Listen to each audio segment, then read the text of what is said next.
What's up, ladies and gentlemen? How are you doing out there? Yes, that's right. Another legend has left the building. Quincy Jones. He passed today. And, well, I want to talk about Quincy Jones briefly. Uh, I know. It's like they're getting up out of here, ladies and gentlemen.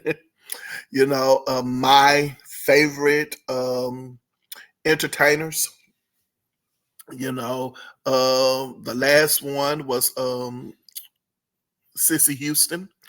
She passed, and so now here we are talking about Quincy Jones's passing. Oh, and I still haven't gotten around to talk about what's his name, you guys? I'm sorry, I drew a blank. Frankie Beverly. I also am going to talk about Frankie Beverly. As a matter of fact, I've completed it. I just haven't gotten around to recording it. So I want to talk about him as well. So let me just recalibrate real quick. Welcome you new viewers, you returning viewers, and you subscribers. Thank you guys so much for your support over here. Thank you for clicking that thumbnail. And that's right, I am your host, your R&B historian, Peppy. And we're talking about Quincy Jones today, ladies and gentlemen. I was in the office today. I was at work, and I happened to look over at my phone and looked down at it, and I see the notification that Jones had passed. And I was like, wow, it was kind of like, I was kind of like in disbelief, like, really? Okay. I had to get myself together. And first of all, I realized that he, was up in age. He was 91 years young. And the first thing that came to my mind, I was saying to myself, like, oh, I didn't know if there was anything, if he had any health issues or anything like that. But at 91 years of age, it is what it is. And so there I am. I'm looking at my phone and thinking the thoughts that I was just telling you guys about.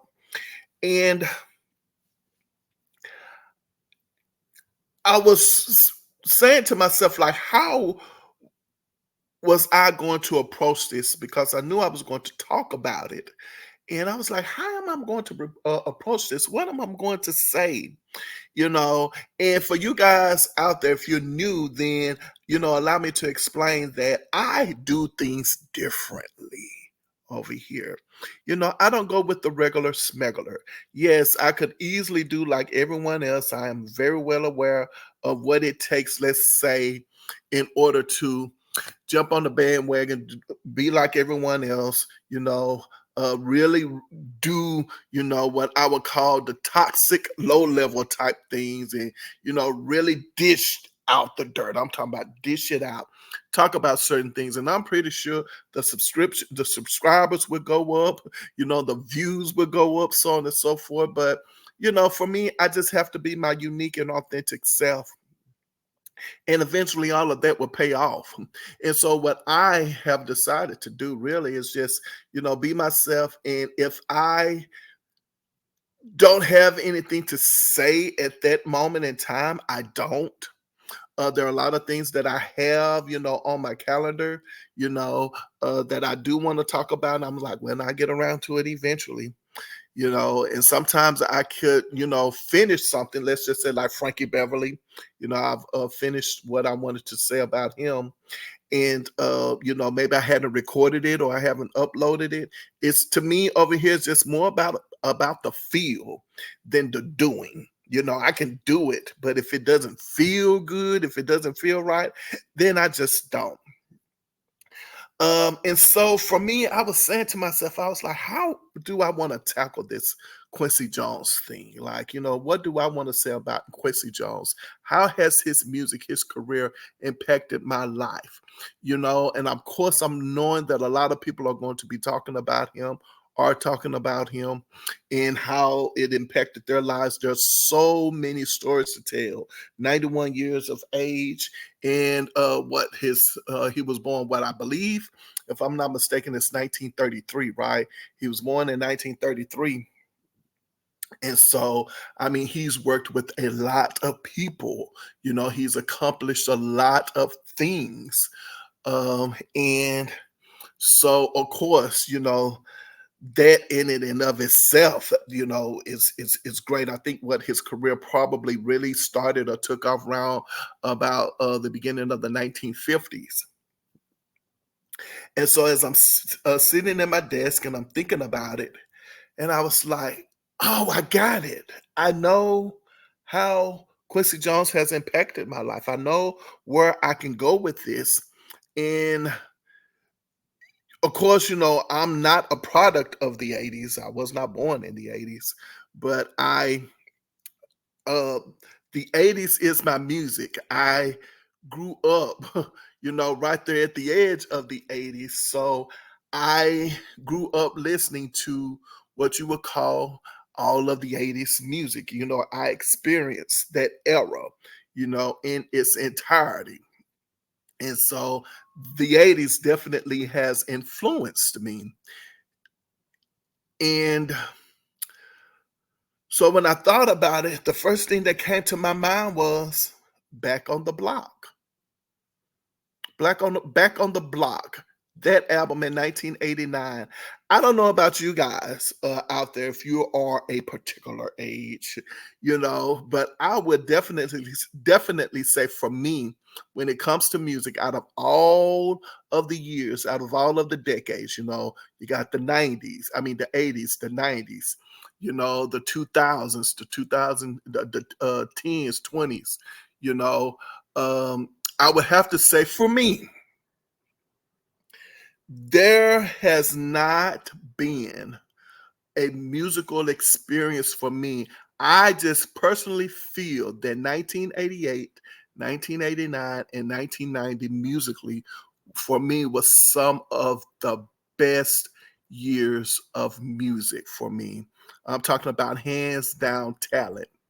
Now, I know for some people, they probably easily would go, well, I'm not quite sure about that because, of course, 1992, 1993, and 4 was some good years as well. But for me, the music that I listened to, if you really wanted to just say, okay, who is Pepe? What is he all about musically? Where is his lane? Like where's his sweet spot musically? I would definitely say it's 1988, 1989, and 1990.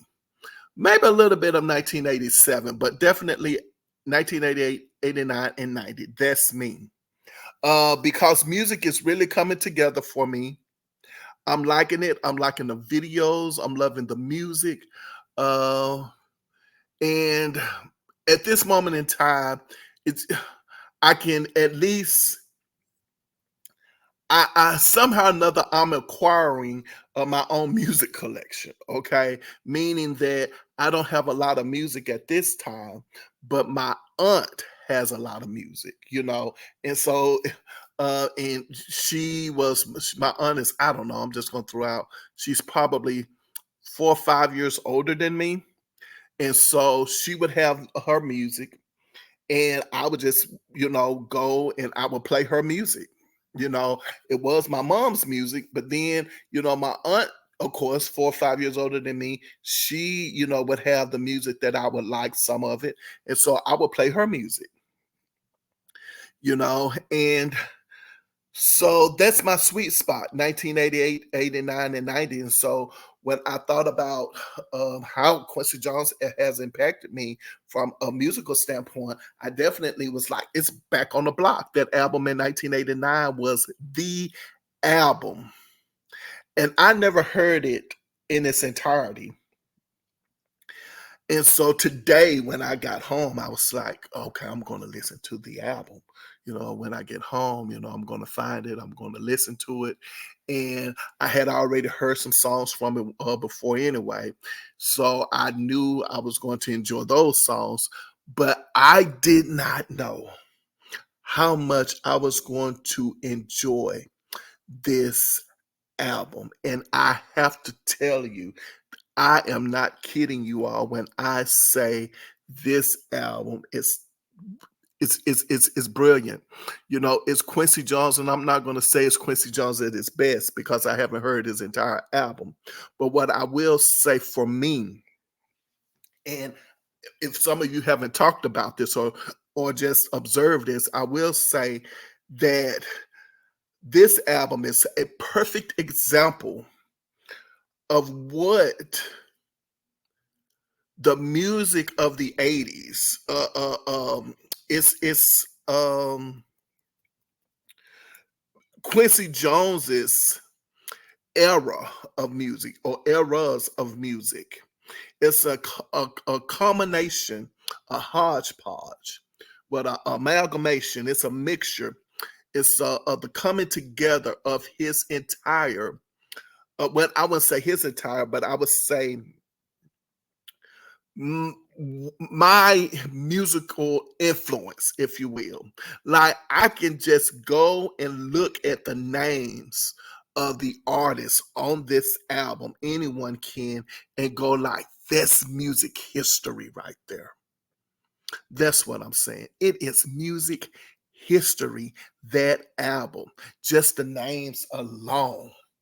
It's music history. We're talking about Shaka Khan, Rob Temperton, Big Daddy Kane, Ice-T, Kumo D, Melly Mel, Andre Crouch, Ray Charles, Bobby McFerrin, Sarah Vaughan, Ella Fitzgerald, Al Jarreau, Herbie Hancock, Jerry Hay. I think it's David Piash.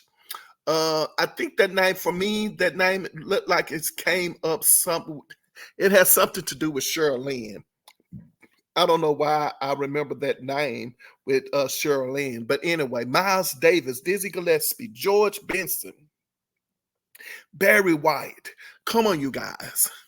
For those of us who were born in, let's just say, the 50s and the 60s, in the 70s, when we read these names, we see these names alone, we go like, whoa.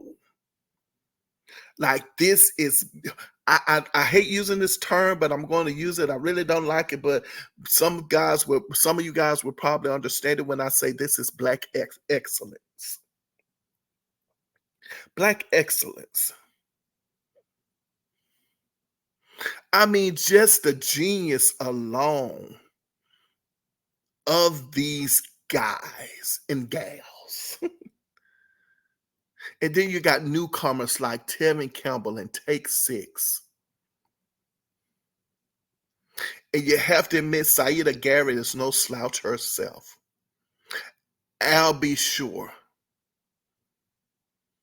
And let's not forget James Ingram and El DeBarge. Like, come on, you guys. Just think about that alone.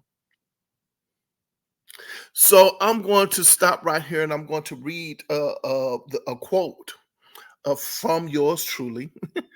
From me, I wrote this after listening to the album, and I said, I'm listening to Quincy Jones's album, Back on the Block. As I go down memory lane, there's no doubt Quincy Jones is a producer's producer and a musician's musician. As a matter of fact, there are three kinds of producers: the producer who can produce, the producer who can produce hit records, and the producer who has enough clout to bring the heavy hitters to perform on a record. Quincy Jones is all three. You're going to be missed, dude. Yeah. Yeah, so this Black on the Block album was like the album. And let me just talk about my experience with the Back on the Block album. The first single that was released, I believe, it was several singles released. Uh, the two that really stands out the most immediately that I think about would be Shaka Khan and Ray Charles, I'll Be Good to You. Oh, that song, when I listened to it today when I got home, I was like, this song makes you want to boogie. It does. It's just a real good, fun, up-tempo song. Shaka Khan and Ray Charles, they're at their best. The music is just great. It's flawless. Uh, I mean, it has everything that you would want in a record. As a matter of fact, now that I think about the song, I'll Be Good to You, and the way in which Quincy Jones and Rob Temperton produced it, I have to think about it now. There was not a song out that was like I'll Be Good to You. I can't think of it. I mean, it had so many elements of it. It was pop, it was R&B, it was jazz. Uh, it was funk. Like it had everything. It had all the elements in it. It did. And the thing about it is that what made it fun, what made the song fun to me was Ray Charles. Ray Charles had a sense of humor. uh, you know, as a co-lead on that song. It makes you want to laugh a little bit. It was just a real good, fun, up tempo. Uh, uh, it made you, like I said, want to dance. It made you laugh. It made you want to love. I mean, it made you think. And when I say it made you think, you really thought about it. Like for me, I have to explain it this way because it's true. I'm not really, trying to just grasp for things. When I think about the song, it made you think about love and relationship. And it made you think about the fun parts of it, but it also made you think about some difficulties in it.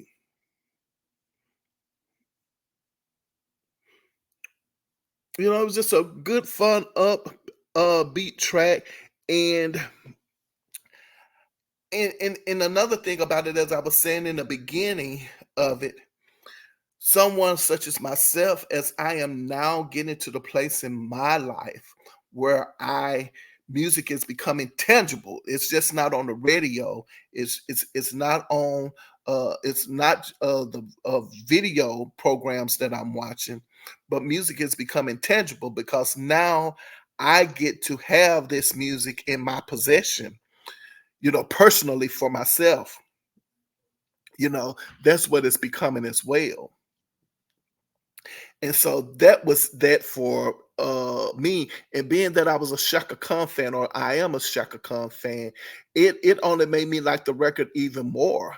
And then of course to see Ray Charles and to see Ray Charles, and if I'm not mistaken, I think at the time, was it the commercial? Uh was it Diet Pepsi? The commercial, I think that was out at the time too. So you look at Ray Charles, and now Ray Charles, I'm not going to say he has some clout because of the commercial, but what I will say is that he definitely has some clout with youngsters such as myself from that Diet Pepsi commercial. Right? It's not like some of us young kids were, probably listening to Ray Charles and jazz, but I would like to think that that Diet Pepsi commercial made a person such as myself at a young age at the time, go and say like, "Wow, okay, this Ray Charles. I'm a fan of Ray Charles, not only because of his music, because I'm familiar with some of his music, but I'm definitely familiar with Ray Charles because of the Diet Pepsi commercial." Yeah, but then what ends up happening after the "I'll Be Good to You" song comes up, then the thing that really brings this album together for me would be Tevin Campbell. Oh gosh. You know, Listening to this album and listening to the song now, and I hadn't heard Tomorrow in a long time. Like I haven't heard Tomorrow since, the song was released since 1989, 1990. I haven't heard it or played it. There are so many things about that song that comes back to mind. And the first thing that comes back to mind is the fact that it's Tevin Campbell and he's a youngster. As a matter of fact, I think Tevin Campbell and I are probably the same age, if I'm not mistaken. And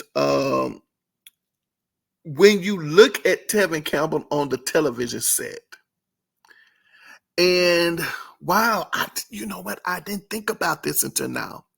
I think Tevin Campbell would probably be the first artist that I guess I could say I identify with uh because not only was he my age, but he was also a male artist and he sound good. I mean, the brother was singing his behind off. And for whatever reason, it was different. I think what was different about it, it was the maturity of it. Like he was still young, and you looked at him, and you was like, "Wow, that's a cat." I can say that. I say it that way. Or there's a guy who is doing what I want to do. Now, keep in mind, you had others like the boys, the four boys the group, the boys, the four guys who were brothers or who are brothers. But it wasn't, I didn't get the same vibe from them that I got from Tevin Campbell. And I think that was one of those things. And also, too, I think another thing that made me like Tevin Campbell at this time, too. Oh, gosh, I didn't think I was going here. That's why I said for me, it's always about a feel. Um, I think about the video. And if you guys haven't thought about it, the video, if I can remember the video, but it was more like a choir feel.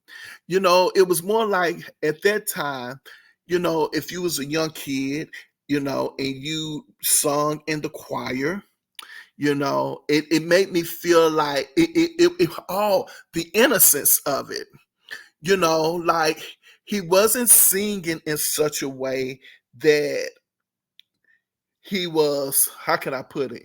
He was being over the top with the song. Tevin wasn't doing that. He wasn't singing that way. Tevin wasn't singing in such a way that he was trying to show off either. You can sing over the top, but at the same time, you can sing in a way that you are trying to be a show off. It was just a young guy with a nice voice. He sound great. Uh, uh, uh, there was like this innocent kid about him, and it was like just being in the choir at school, and you're like, oh wow! And then the message, of the song "Tomorrow." It had all of those perfect elements, and when I listened to it today, and I didn't think about this, and I was like, "Oh my gosh, how did I miss this?" But you know what? I probably missed it because it wasn't something I was paying attention to. I missed the fact that if you listen to Tomorrow right now, go listen to it. And if you don't hear Michael Jackson, then something is wrong with your ears. Don't tell me you don't hear Michael Jackson. Don't tell me that. Don't tell me that. Don't tell me, oh no, I don't hear Michael Jackson. Oh, yes, you do. That is a Michael Jackson song. Tomorrow is Michael Jackson. As a matter of fact, this album, Back on the Block, is Michael Jackson. This album is Michael Jackson. When I listen to this album with Quincy Jones and Rob Temperton, you can best believe that these guys influenced Michael Jackson and Michael Jackson influenced them. Even if they weren't working with each other at the time. And that's a whole nother story. Michael Jackson is in this album. Michael Jackson is in this song Tomorrow. It's a song, it's a message that Michael Jackson would definitely sing. I would not be surprised. And of course, I don't think he was groomed to be, but I can see why they chose Tevin Campbell, you know, and I can see why uh uh that song was for Tevin Campbell as well. It was just great. Wonderful, wonderful, wonderful song. It was, or it is. And then you get to, and you already know,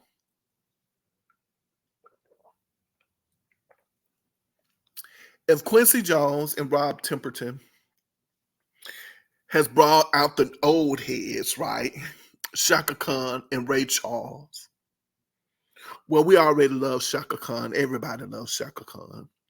Yes, I'm saying it that way. Everybody loves Shaka Khan. And then you bring in, Ray Charles with his hipness, right? He's an older guy, just as legendary as Quincy Jones, right? Brought him in.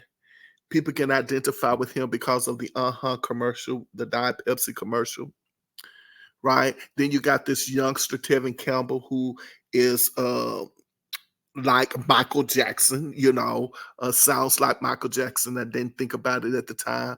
Wonderful, good song, wonderful message. And then you bring in you bring in TNA. You bring in the T and the A is what Quincy Jones did, right? He brought in Albie Shore, James Ingram, El DeBarge, and Barry White. Yes. The fellows had to represent. They had to go straight into TNA, straight into the bedroom, and oh my gosh, I just realized something. I'm going to talk about myself. Let me go ahead on and do it. See, there are a lot of songs as I've gotten older, and I still don't understand why our parents allowed us to sing these songs. I'm like, I'm thinking like, you know what you're singing, don't you? Now, but I was seeing this at a young age in my parents' home.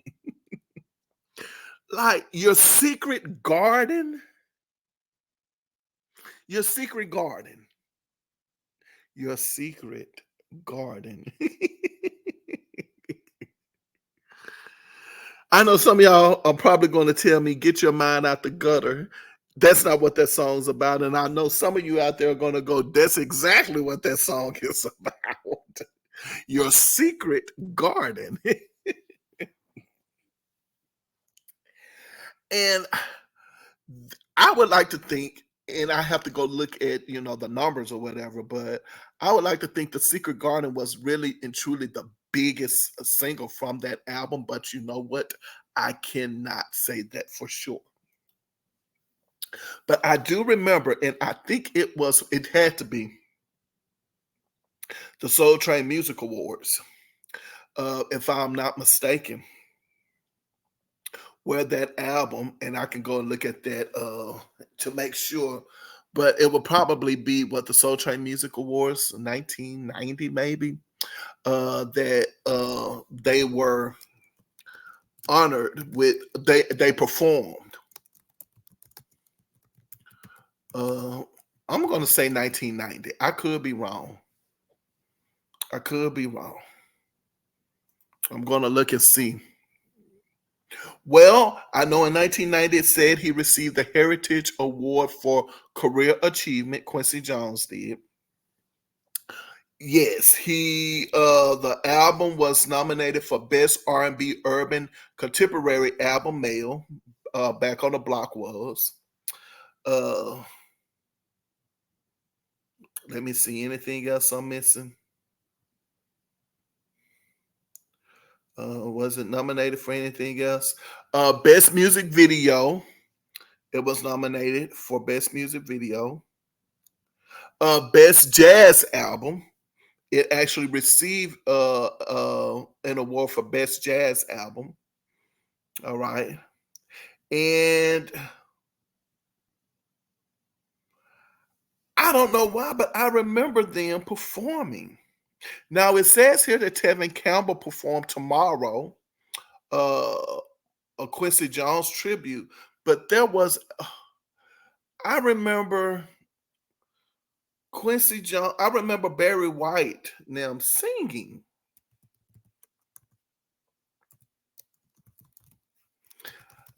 on an award show, and I believe it was the Soul Train Music Award. Hold on, you guys, just bear with me because now that I'm looking, I want to make sure that I'm right. But anyway, that song was there. Okay.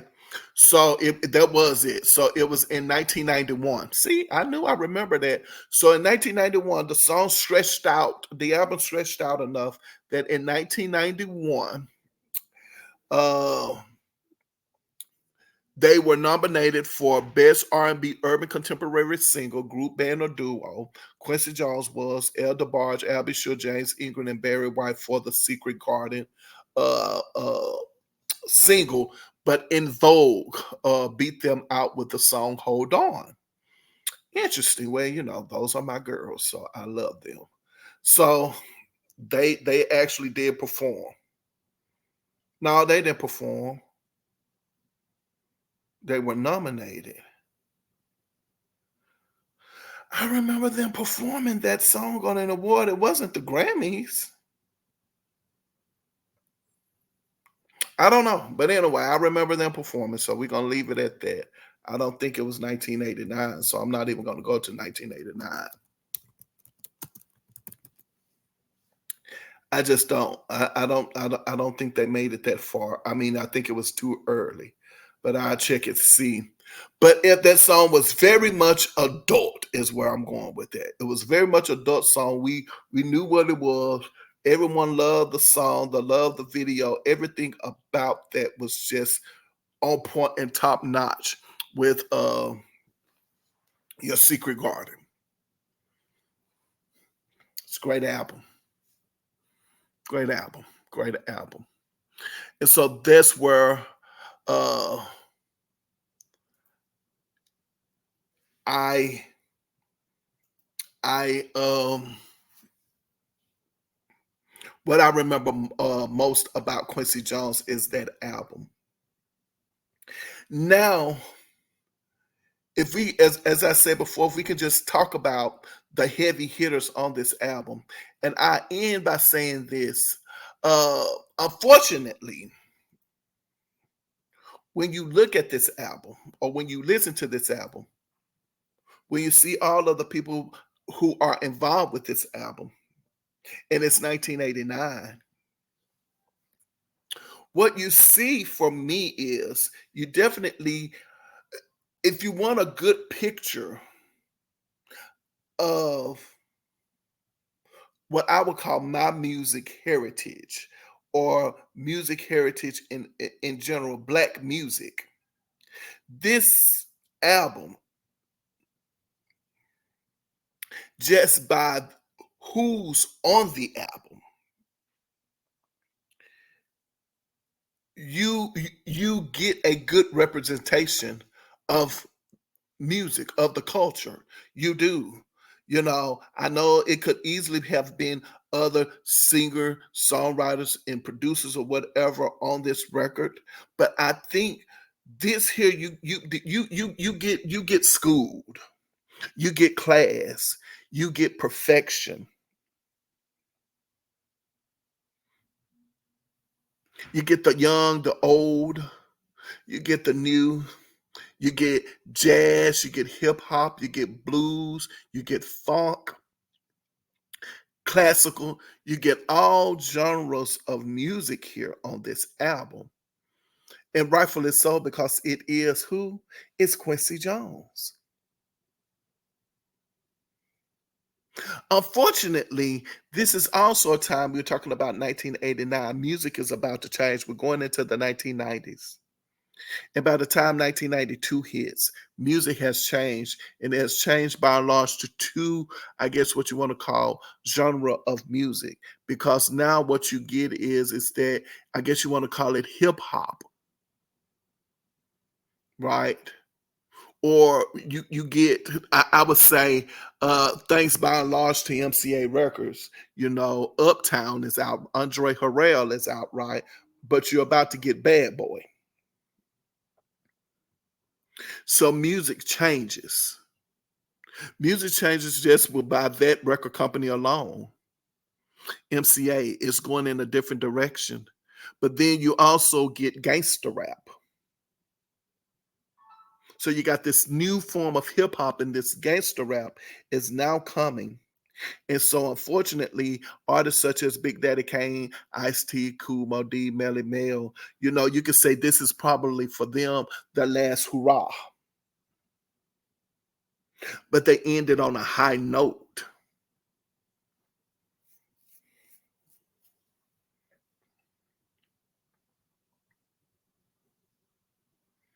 And for a minute there, acts like Take Six and Bobby McFerrin, they are having some success. Take Six is making music sound cool and good again, right? When I mentioned previously about Tevin Campbell and the video and Tomorrow How it feels like you're in the choir, you're at school, you're singing in the choir, and people are just sitting back like, wow, you guys sound really good. You sound great. You got people will say, hey, you got that potential, right?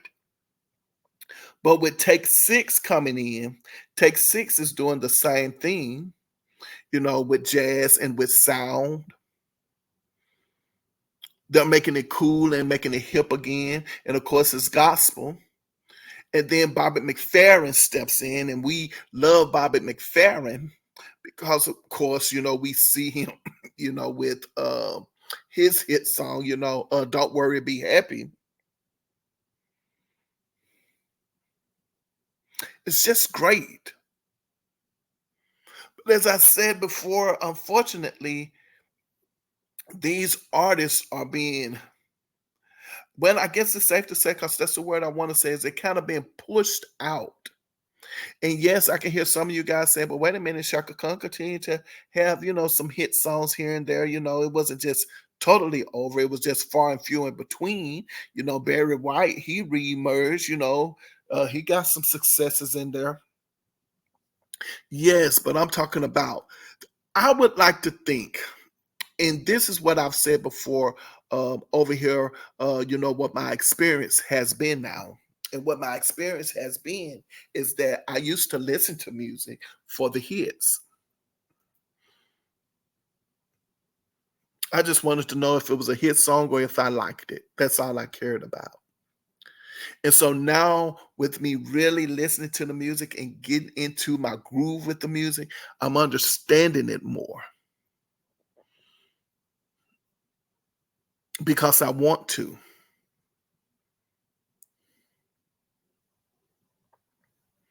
And it's unfortunate that in today's time, in the year 2024, we're not interested, and artists are not interested in picking up the saxophone or sitting down at the piano, learning how to play it.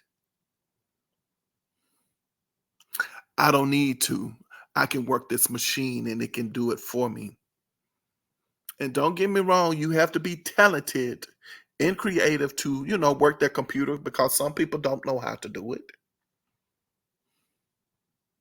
But the difference between now and then, and I'm just talking about 1990, 1989, and versus 2024, the difference is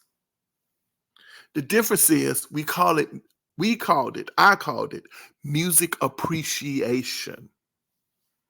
That was the name of the class because it was music appreciation, art appreciation. You learned about it. Even if you didn't want to play an instrument, you took the class, you took the elective, and you learned just enough to appreciate it. And today, these new artists don't want to appreciate it. And so this is the last, this is about to be the last round of what I would call music appreciation appreciators, right? Like all of that knowledge, all of that music knowledge that is on this album alone.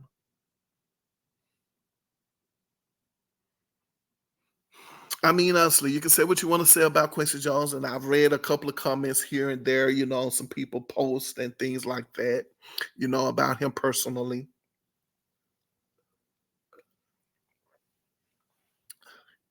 And it is what it is. But I will say that knowledge is gone. That knowledge is gone too.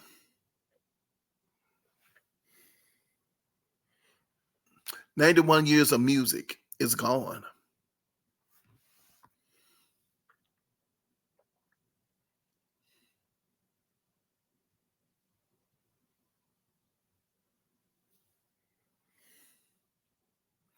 It also makes you ponder.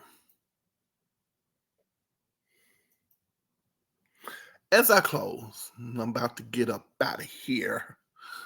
As I close, I'm going to talk briefly about the album. When I listened to the song Back on the Block, and of course I heard that song before, I know I heard them perform this song, saw them perform this song on another show. It had to be an awards show. Again, I immediately thought of Michael Jackson and I thought about the song Wanna Be Starting Something. I was like, Back on the Block gives me that I want to be starting something for you.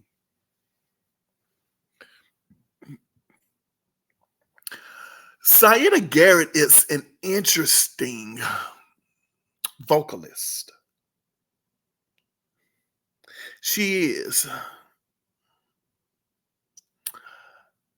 She- and when I say interesting,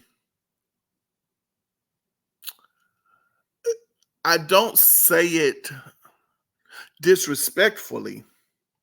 I say it because I don't have the word to describe it. And yet I love it so much. To say she's unique is an understatement. It's not unique. It's yet not interesting. I have yet to describe her. If anybody out there knows how to describe Saida Garrett, please let me know from a vocalist standpoint. You know what impresses me most about Saida Garrett is every time I look up and I find out that she was a part of this. When I say this, I find out, oh, that's Saida Garrett. And I'm like, whoa. Like, I'm always impressed, especially for someone who started out and didn't want to write. She didn't want to write. She was forced into it in a rabbi sort of way. From my understanding with her group Plush, it was like, hey, wait a minute, you want we got this group, we everybody got to, sign these publishing deals and this, that, and the other in the group. And she was like, but I don't want to do that. I'm not a writer. So she was forced into, if she was going to be a part of the group, she was going to be a writer. She was like, I don't write, I don't do this. Like, how well, I'm going to do a publishing deal. But to see her become a writer and the songs that she penned, I'm like, whoa, whoa.